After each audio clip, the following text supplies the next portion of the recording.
Hi there, my name is Trisha with the Burlington Branch Library, and I'm here with you today to do a new program that we're calling Grown Up Storytime. So everybody knows that stories are for kids, but storytelling is for everyone. It's cultural and it's been going on forever.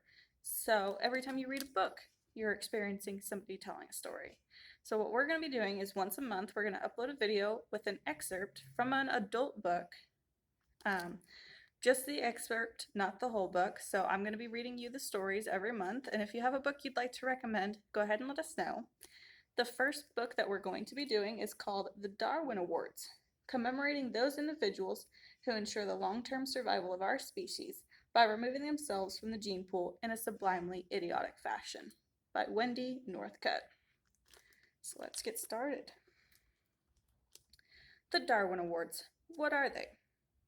Survival of the fittest. Most of us know instinctively that the phrase, "trust me, light this fuse," is a recipe for disaster. Darwin Award winners do not.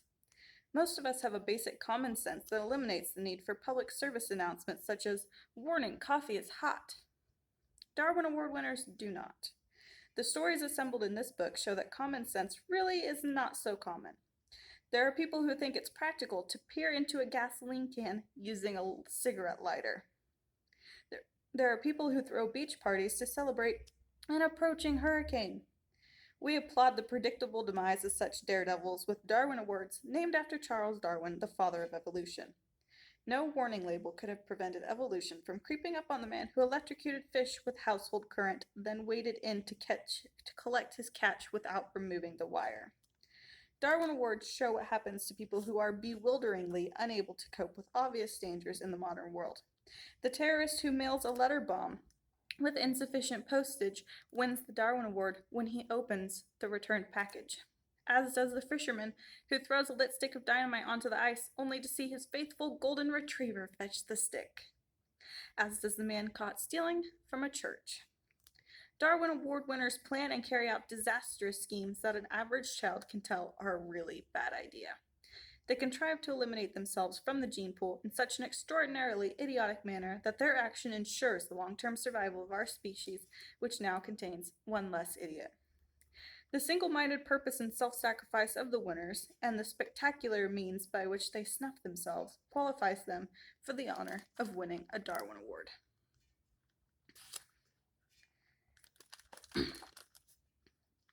Darwin Award, Junk Food Junkie. 1994 Darwin Award winner, unconfirmed by Darwin. The 1994 Darwin Award went to the fellow who was killed by a Coke machine which toppled over on top of him as he was attempting to tip a free soda out of it. Darwin Award, Copper Caper, confirmed by Darwin, 1999, England. Wayne wanted to make a few bucks selling stolen scrap metal. He sneaked onto a demolition site and surveyed the area for valuable hunks of debris. His eyes fastened upon what appeared to be a 3-inch thick copper pipe. That would fetch a fine fee, but it was too heavy for him to budge. He hauled a few lesser chunks of metal away, but could not get the thought of that copper pipe out of his mind. He returned with sturdy bolt cutters, and it was then when he attempted to sever the pipe that he was shocked to discover it was actually carrying 11,000 volts of power. The paramedics who tried to revive the electrified Wayne were thwarted by the current. He did not survive to be charged with his crime. Darwin Award, Good Trumps Evil at Church, confirmed by Darwin, 8 March 1999, Kenya. A middle-aged thief sat quietly through the Sunday service at All Saints Cathedral in Nairobi. But when the offering basket was passed, fellow worshippers were astonished to see him stashing handfuls of money in his pockets. Realizing he'd been spotted, the miscreant fled from the church and onto a busy highway, where a speeding bus killed him. The cause of death? An act of God. The moral? Don't annoy the ruler of the universe, or you just may wind up a Darwin Award. Darwin Award, Jumping Jack Cash, unconfirmed by Darwin, March 2000, Arizona. The Grand Canyon is cordoned off by a fence around the more treacherous overlooks to prevent unsteady sightseers from tottering to their deaths. Some of these overlooks have small, towering plateaus a short distance from the fence. Tourists toss coins onto the plateaus like dry wishing wells. Quite a few coins pile up on the surfaces, while others fall to the valley floor below. One entrepreneur climbed over the fence with a bag and leapt onto one of the precarious, coin-covered perches. He filled the bag with booty, then tried to leap back to the fence with the coins, but the heavy bag arrested his jump, and several tourists were treated to a view of his plunge to the bottom of the Grand Canyon.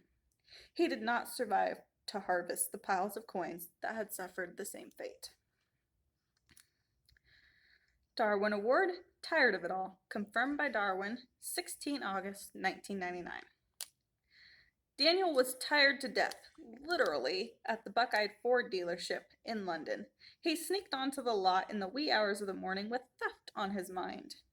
His modus operandi was to jack up the back of a pickup truck, remove the wheels, heave them onto the bed of a hot-wired Buckeye Ford pickup, and move on to the next target.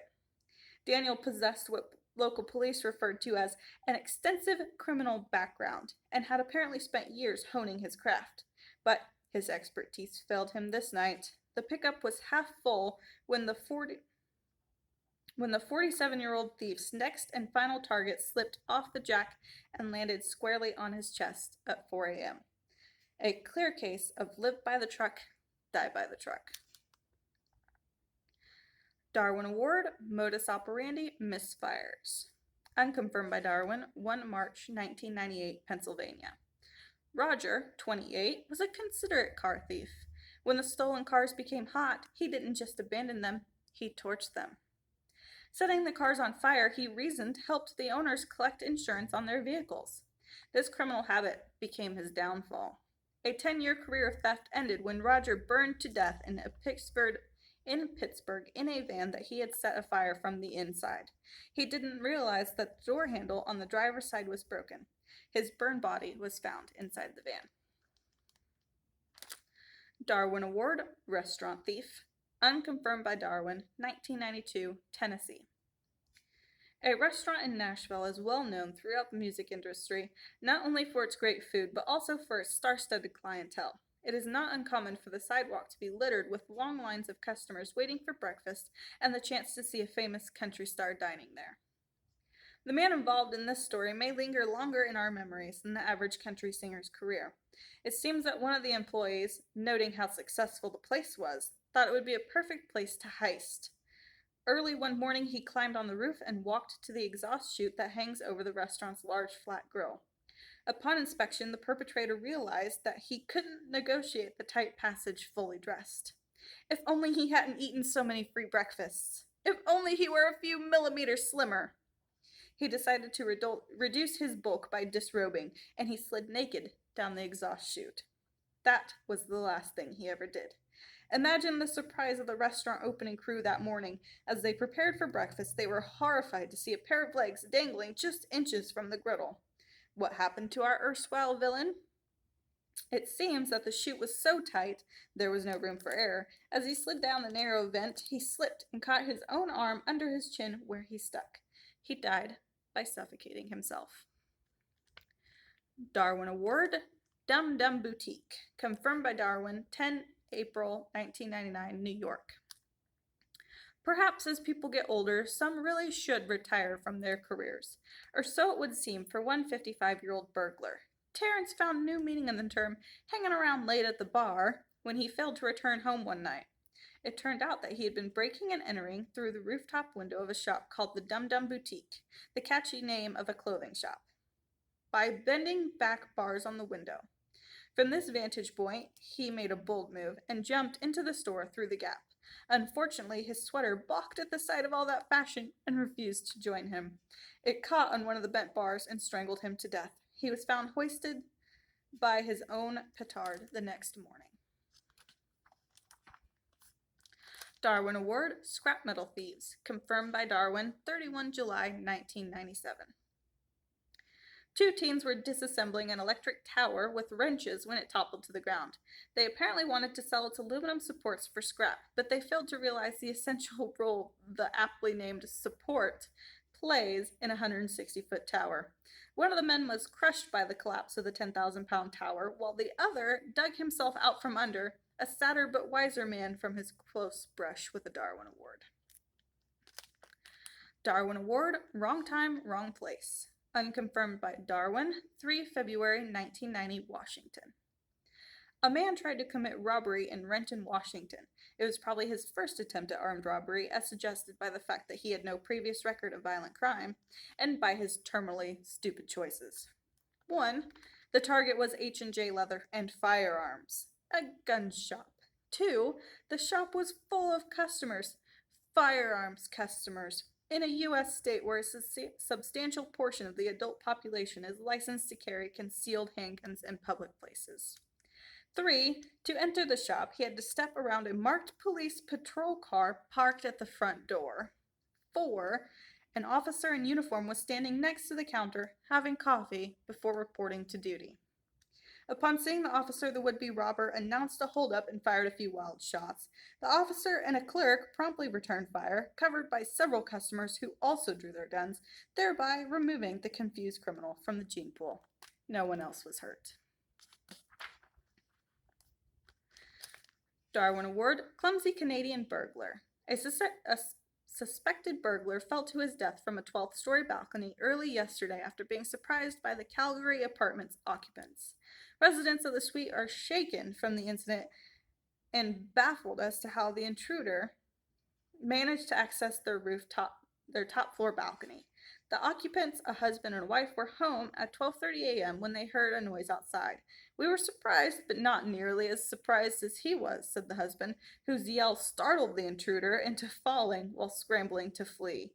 The body of the burglar was found on the ground floor patio directly below the balcony.